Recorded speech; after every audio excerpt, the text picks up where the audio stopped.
असरात देख लीजिए, सेनेट का इंतखाब जनाब इससे मुतासिर हो जाएगा। यानी सनम जावेद को, यास्मीन राशिद साहबा को थोड़ी सी सीटें उनकी कम थी, अगर पंजाब के अंदर ये सीटें चली जाती हैं पीएमएलएन से छिनकर पीटीआई के पास या सुन्नी इत्तेहाद काउंसिल के पास, तो 2 सेनेटर्स का फर्क पड़ सकता है। खैबर पख्तूनख्वा में जब इंतखाबात होंगे सेनेट के, तो वहां पे भी 2 सेनेटर्स का फर्क पड़ेगा। सदारती इंतखाब के अंदर भी ये भी वोटिंग हुई थी, वहां पे भी फर्क पड़ सकता है। दूसरा, नवाज शरीफ साहब की सियासत जो है वो खराब हो जाएगी। नवाज शरीफ साहब को जितना एतमाद और एतबार कादी फायदी साहब पे है, उतना किसी पे नहीं है।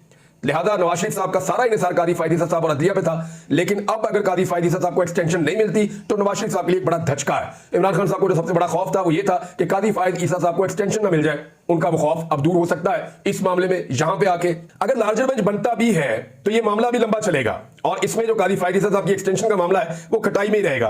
पाकिस्तान तहरीक इंसाफ के लिए ये एक बड़ा रिलीफ है। कादी फायदी साहब की सोच में तब्दीली आ सकती है। उसकी वजह यह है कि जब कोई आप ये सोच रहे होंगे कि मेरी नौकरी 3 साल और है, तो फिर आपकी अप्रोच कुछ और होती है। जब आपको यह पता हो कि मैंने 4 महीने बाद या 5 महीने बाद घर चले जाना है, तो फिर आपकी अप्रोच काम करने की कुछ और होती है।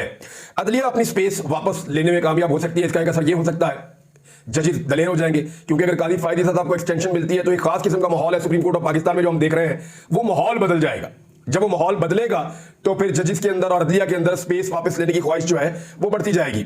तहरीक इंसाफ की जो रियल खवातीन वर्कर्स हैं वो इस फैसले के नतीजे में असेंबलियों में पहुंच सकती हैं और बड़ा मुअस्सर एहतजाज कर सकती हैं और बड़ी जबरदस्त किस्म की वॉइस उठाई जा सकती है।